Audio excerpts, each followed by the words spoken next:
At her medical checkup, she faced the ex-fiancé who left her 5 years ago. Hello everyone. Before we begin today's story, I have a small favor to ask. Please hit subscribe and turn on the notification bell so you never miss our channel's new videos. It is quick, free, and the best way to support us in bringing you more dramatic stories. Your support means the world to us.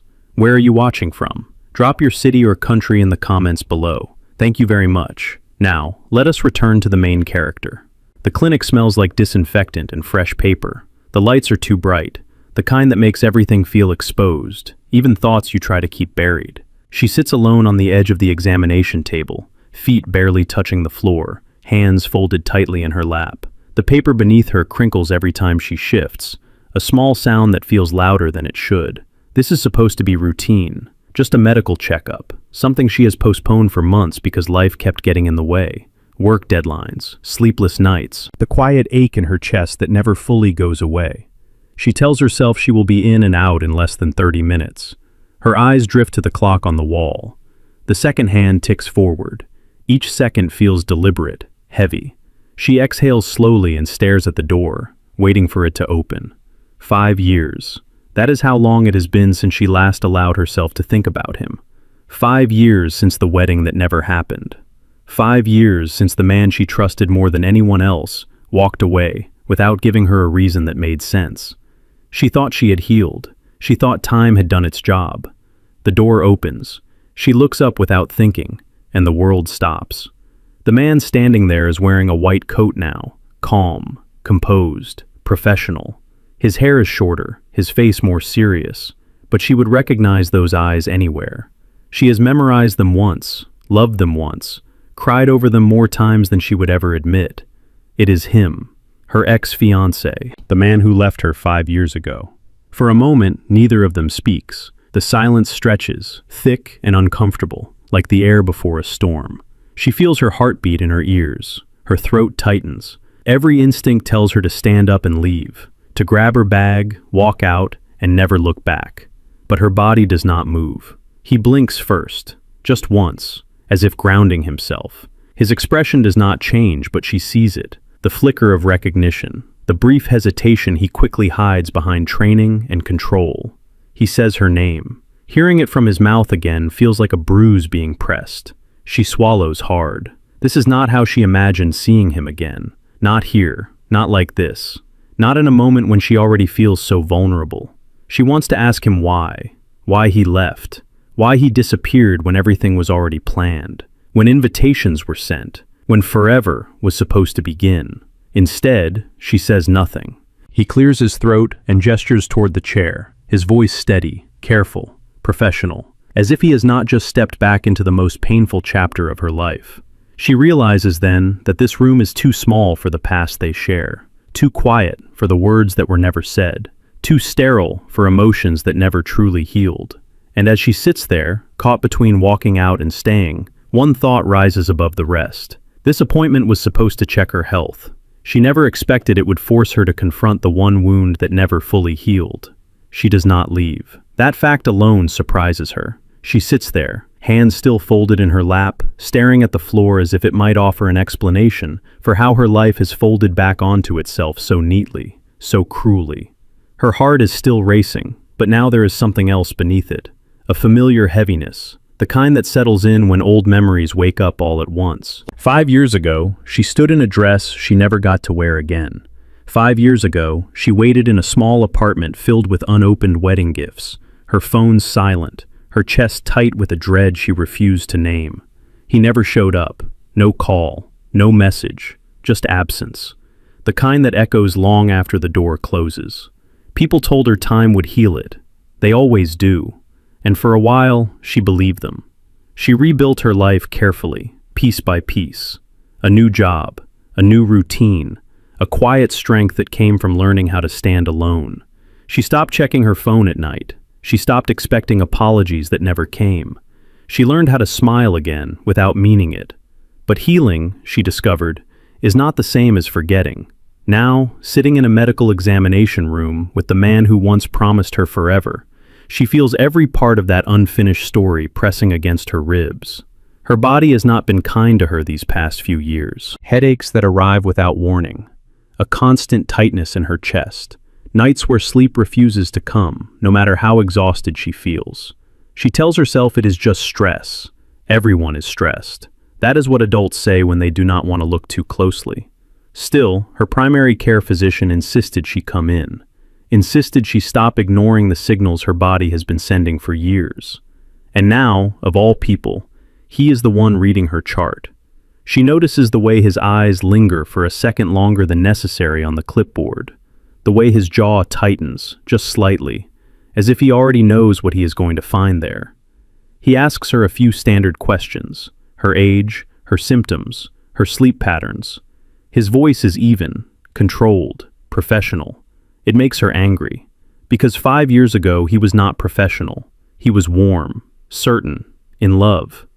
She answers his questions with the same restraint, short sentences, no extra details. She refuses to give him more of herself than the situation requires. This is a medical appointment, she reminds herself. Nothing more. But the past does not respect boundaries. When he asks about stress, her fingers curl tighter into her palms. She almost laughs. Stress has been the background noise of her life since the day he walked out of it. She wants to say that. She wants to ask if he remembers what he left behind. Instead, she nods. He makes a note on her chart.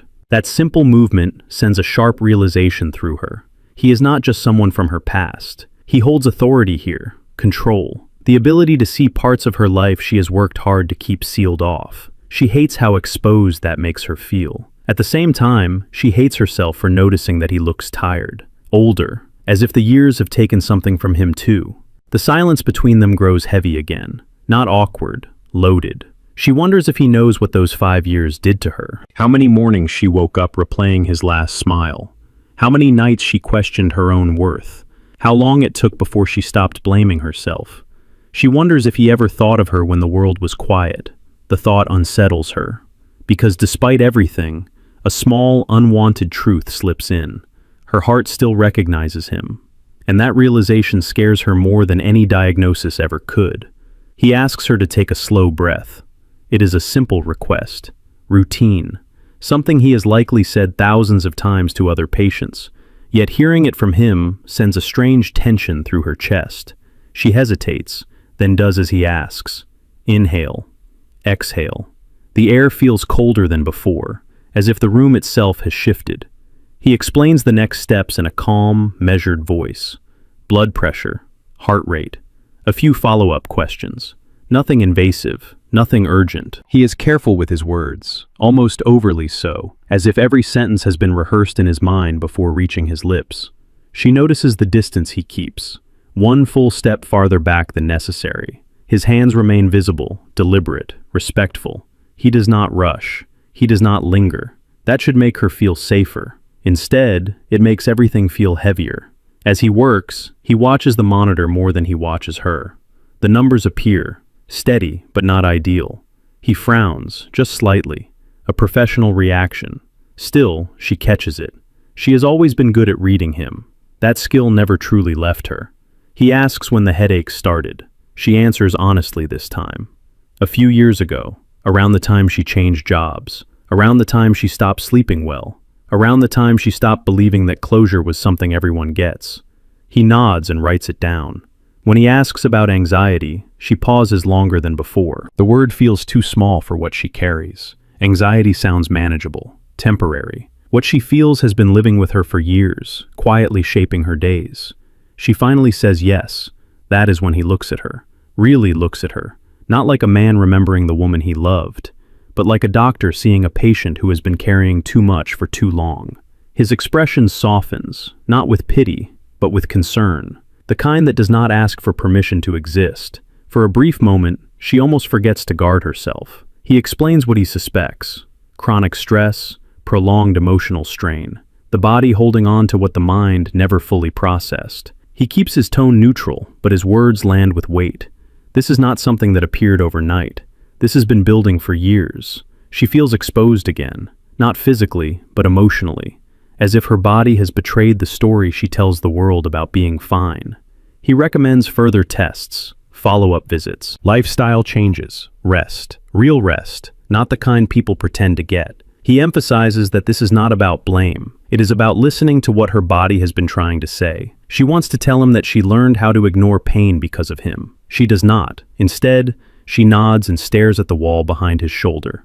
The posters about heart health and stress management blur together. She wonders how many people sit on this same table, carrying invisible wounds no one else can see. When he finishes, he sets the clipboard down and takes a breath of his own. The silence that follows is different now, less sharp, more careful. He tells her she did the right thing by coming in. Those words hit harder than she expects, because no one has said that to her in a long time. For years, she has made every decision alone. She has convinced herself that needing help was weakness, that surviving meant staying silent. Hearing affirmation from the one person who once walked away makes her chest ache in a new way. She meets his eyes again. There are questions there, regret, things unsaid pressing against restraint. But he does not cross the line. He does not apologize, not yet. He does not explain, not yet.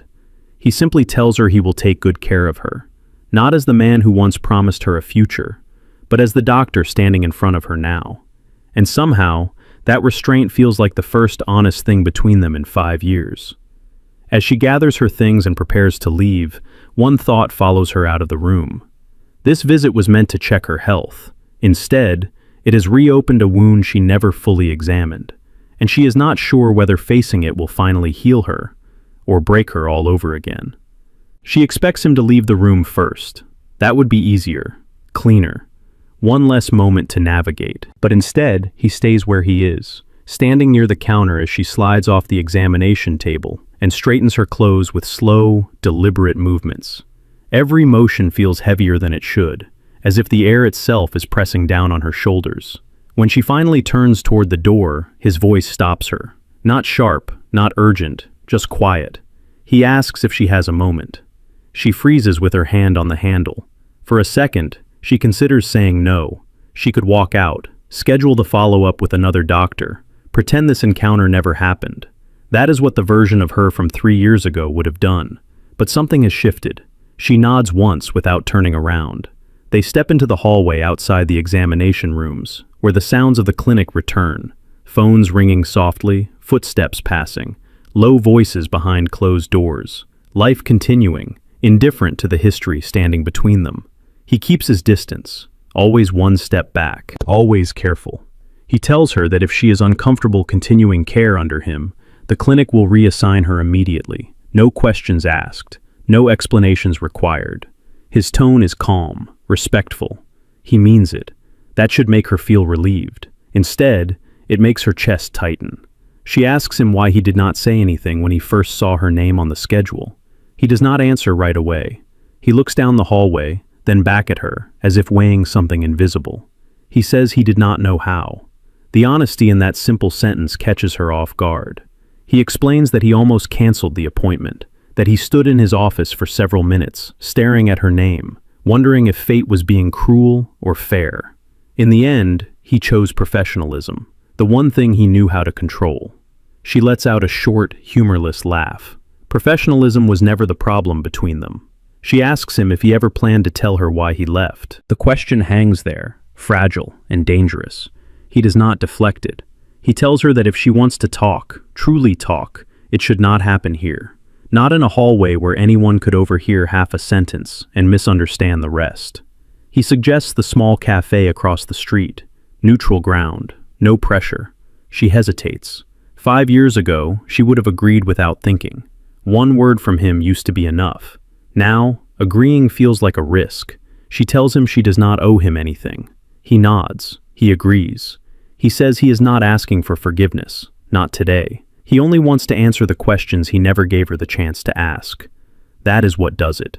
Not guilt, not nostalgia, but the quiet acceptance that he has no claim over her choice. They sit across from each other at the cafe, a small table by the window. The smell of coffee fills the space between them. It feels strangely normal, too normal for a moment that has been 5 years in the making. She notices the way his hands wrap around the cup, steady, controlled. The same hands that once held hers when they talked about names for children they never had. He does not start with excuses. He starts with the truth he should have given her back then. He tells her that 5 years ago, he was diagnosed with a serious condition, one that carried uncertainty, risk, a future filled with treatments and questions he could not answer. He says he was afraid of becoming a burden, afraid of watching her put her life on hold for something that might take everything from both of them. So he made a choice, a selfish one, disguised as sacrifice. He thought leaving her completely would hurt less than staying and asking her to choose. She listens without interrupting. When he finishes, she feels something crack open inside her. Not relief, not forgiveness, something sharper. She tells him that he took her choice away, that love does not mean protection without consent. That walking away without explanation did not spare her pain. It multiplied it. Her voice shakes, but she does not look away. For the first time since they sat down, he looks like a man who understands the damage he caused. He does not defend himself. He only says he is sorry, not for leaving, but for underestimating her strength. And as the words settle between them, she realizes this conversation is not about reopening the past. It is about deciding whether it still controls her future. The cafe conversation does not end with raised voices or dramatic exits. It ends quietly. They finish their drinks in near silence, the kind that feels heavy but honest. When they stand to leave, there is no promise made, no expectation set. Just a shared understanding that something long buried has finally been named. Outside, the air feels cooler, cleaner. She walks back to her car alone. That night, sleep does not come easily. Her mind replays his words, not as excuses, but as context. She does not forgive him, not yet. But for the first time in years, her questions are no longer unanswered. That alone loosens something inside her chest. Over the next few days, she tries to return to her routine. Work meetings, emails, grocery runs, the carefully constructed life she built after he left. But her body reacts differently now. The headaches ease slightly. The tightness in her chest comes and goes instead of staying constant. It is subtle, but she notices. She wonders if it is coincidence, or if speaking the truth out loud has shifted something deeper. A week later, the clinic calls to schedule her follow-up. She hesitates with the phone in her hand. She could ask for another doctor. It would be simple, clean. Instead, she agrees to return. When she walks back into the clinic, the familiar scent of disinfectant no longer feels quite as harsh. The lights are still bright, but they do not overwhelm her the same way. She sits in the waiting area, flipping through a magazine without reading a single word. When he steps into the room, his expression is calm, neutral, exactly as it should be. He does not mention the cafe, not at first. They focus on her results. He explains them clearly, patiently. He adjusts her care plan, recommends therapy alongside medical treatment, not as an afterthought, but as a necessary part of healing. He tells her that the body remembers what the mind avoids. She believes him. Over the next several weeks, her visits become routine again, but different. There is trust now, boundaries, respect. He never pushes, never crosses the line. When she struggles, he listens. When she resists, he gives space. Slowly, her symptoms improve. She sleeps through the night more often. Her breathing steadies. The constant ache beneath her ribs fades into something manageable. Healing does not happen all at once, but it happens. And so does something else. One afternoon, during a follow-up appointment, she notices the fatigue in his eyes again, deeper this time. She remembers what he told her at the cafe, the diagnosis, the uncertainty he carried alone. She asks how he is doing. The question catches him off guard. Doctors are not used to being asked that. He hesitates, then answers honestly. He is stable, managing, still learning how to live without hiding. That admission changes the dynamic between them. They are no longer just doctor and patient. They are two people navigating healing on different sides of the same room. Their conversations remain careful, but warmer.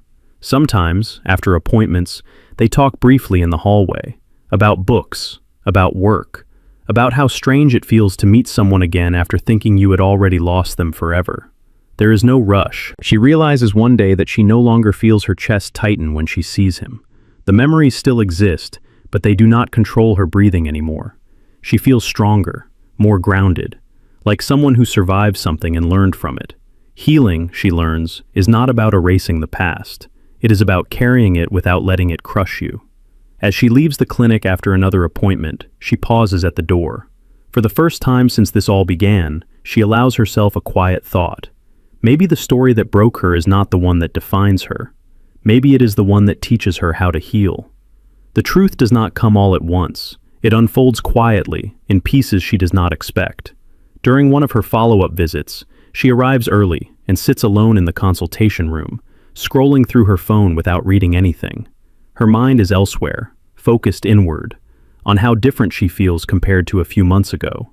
Lighter, more present in her own body. When he enters, his expression is more serious than usual. He sits down across from her, not as her doctor first, but as someone who has made a decision. He tells her there is something he should have explained sooner, something related to the condition he mentioned at the cafe. He says he did not want to burden her with information that no longer affected her care, but avoiding it feels dishonest now. She listens carefully. He explains that 5 years ago, his diagnosis was not just uncertain, it was severe, aggressive, the kind that turns time into a question mark. He was told treatment would be long, invasive, and unpredictable. There were no guarantees, only probabilities. He was terrified, not of pain, not of dying, but of becoming someone she would have to carry. He tells her that the night before their wedding, he sat alone in a hospital hallway after receiving his final test results. He stared at the floor and imagined her standing beside him, smiling bravely, pretending not to be afraid. He imagined her life shrinking to fit around his illness, and he could not accept that future for her. So he made the worst decision of his life.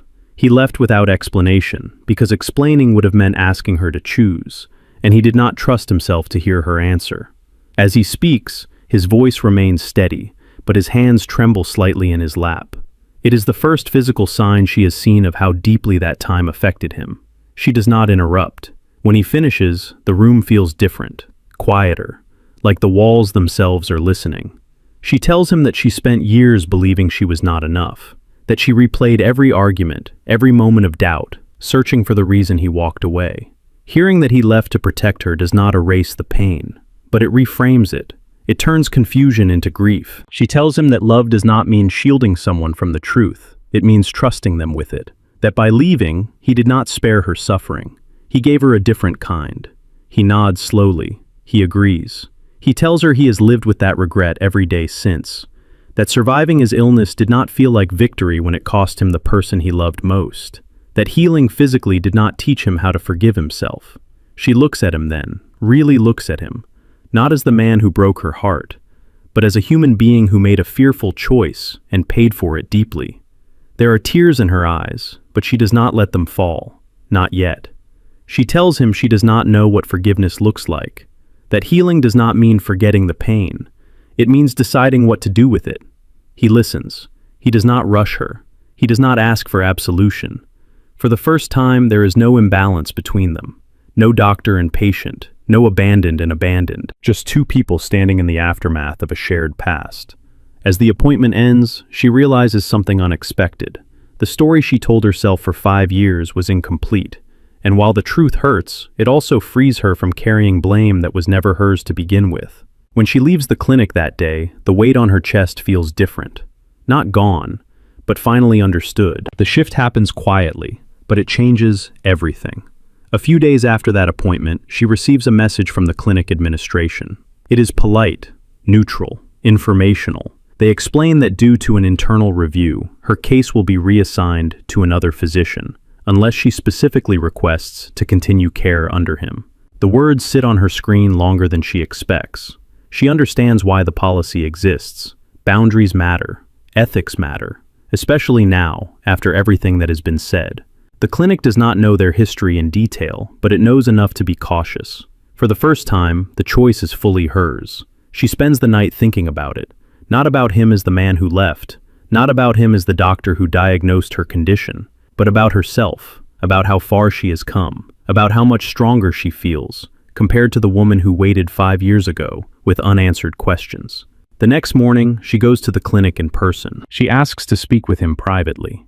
They meet in a small consultation room, not the examination room this time. Neutral space. Chairs facing each other. No equipment. No charts between them.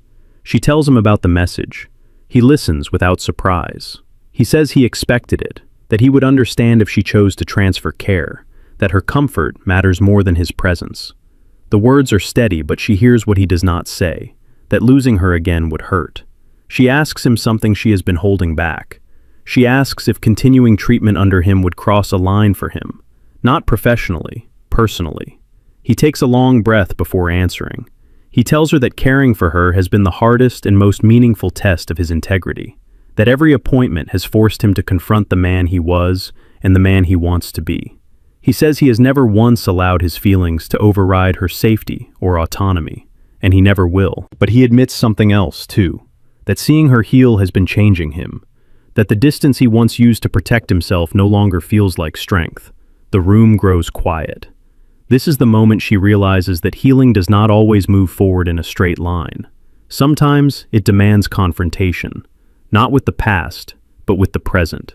She tells him she is afraid, not of him, of losing herself again, of confusing gratitude with love, of stepping back into a story she worked so hard to survive. He does not interrupt. When she finishes, he nods and says something that surprises her. He says she does not need to decide anything today. He says that if she chooses another doctor, he will support it fully. If she chooses to stay, he will continue to treat her with the same care and restraint he has shown from the beginning. And if at any point she feels uncertain, she can walk away without explanation. No disappearing acts, no silence, only clarity. That promise lands deeper than any apology ever could. She leaves the room feeling torn, but grounded. That evening, she sits alone on her couch, the city lights glowing through her window. She thinks about the version of herself who believed love meant endurance, who believed pain was something to tolerate quietly. She is not that woman anymore. The next day, she sends her decision. She chooses to continue care under him, not because of the past, but because of who she is now. When she returns to the clinic the following week, their interaction feels different again, calmer, clearer.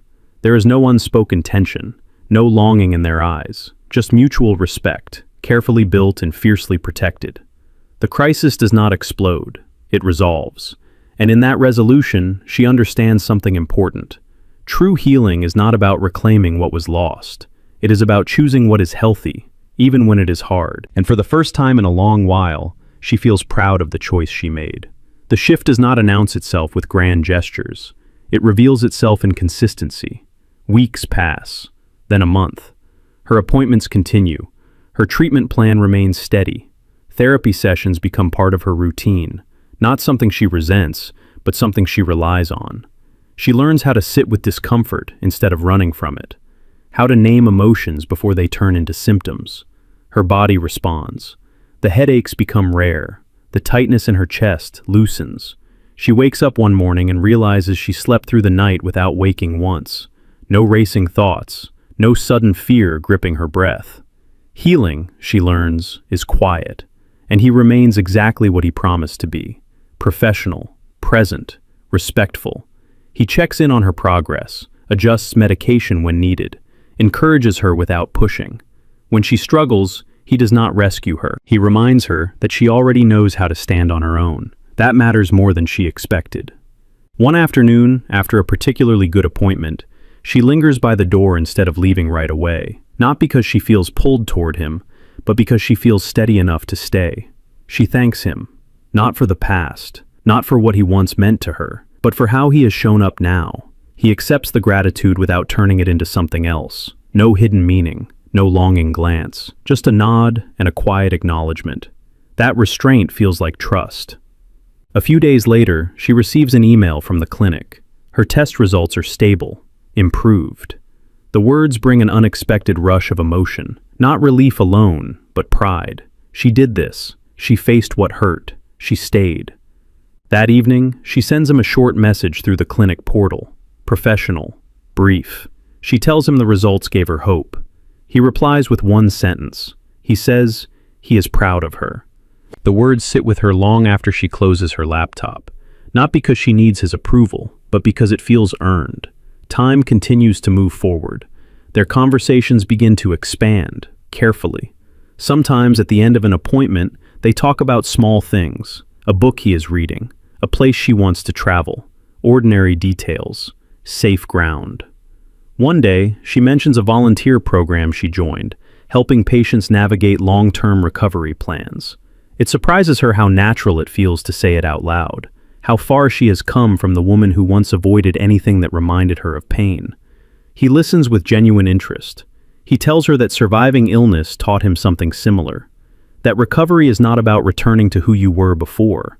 It is about becoming someone who understands fragility without being ruled by it. Their eyes meet, and for the first time, there is no ache attached to the moment, just recognition. A few weeks later, during her final scheduled follow-up, he closes her chart and tells her that medically, she no longer needs regular visits. Her condition is stable, manageable, strong. The word strong lands gently, but firmly. She feels a strange mix of gratitude and sadness, not because she wants the appointments to continue, but because this chapter is ending. And endings, even good ones, carry weight. As she stands to leave, she realizes something important. She is no longer defined by what happened 5 years ago. She is defined by what she chose to do after facing it. At the door, she turns back once. She tells him that meeting him again did not break her. It helped her finish healing what was left unfinished. He smiles, small and sincere. And for the first time, she knows without doubt that whatever comes next, it will not be built on fear. It will be built on truth. The last appointment does not feel like an ending at first. It feels like a pause. She walks out of the clinic and into the late afternoon light, the city moving around her as it always has. Cars pass, people hurry by. Life continues, unaware of the quiet milestone she has just crossed. For the first time in years, her body feels like a place she can trust. The weeks that follow are different, not dramatically so, just calmer. She keeps up with therapy. She returns to routines she once abandoned when survival took all her energy. Morning walks, cooking real meals, calling friends instead of canceling plans at the last minute. She notices how often she breathes deeply without thinking about it. Healing has become part of her daily life, not something she chases. She does not see him for a while, and that is okay. When they meet again, it is not in a clinic or a cafe, but at a community health event the hospital hosts one Saturday morning. She almost does not attend. Crowds still make her uneasy, but she goes anyway, standing near the back, listening as doctors and volunteers speak about recovery and resilience. She spots him across the room. He is not looking for her. He is focused on a patient, listening closely, fully present. The sight settles something inside her. Later, as the event winds down, their paths cross naturally. No surprise, no tension, just recognition. They talk briefly about the event, about how busy life has been, about nothing that needs to be resolved. When the conversation slows, she realizes she does not feel pulled backward or forward. She feels centered. He tells her he is glad she came. She tells him she is glad she stayed. They stand there for a moment, the space between them comfortable, honest. No expectations attached, no promises demanded. Before they part, he asks her something quietly. He asks if she would like to get coffee sometime, not as a doctor, not as someone seeking forgiveness, just as two people who survived something and learned from it. He makes it clear that she can say no. She considers the question carefully, not with fear, with clarity. She smiles and tells him yes. Not because the past is forgotten, but because it no longer controls her. The coffee happens weeks later, then another, slowly, thoughtfully. They talk about who they are now, not who they used to be. They set boundaries, they keep them. Trust builds not from history, but from consistency. There is no rush to reclaim what was lost. They are building something new. One evening, as she walks home alone after dinner with him, she realizes something that stops her mid-step. She is not afraid of loving anymore, not because love cannot hurt her again, but because she knows now that she will survive if it does. The story that once broke her did not end in bitterness. It ended in understanding, in choice, in healing. And as she looks ahead, she knows this with certainty. Her life is no longer defined by the man who left her. It is defined by the woman who learned how to stay.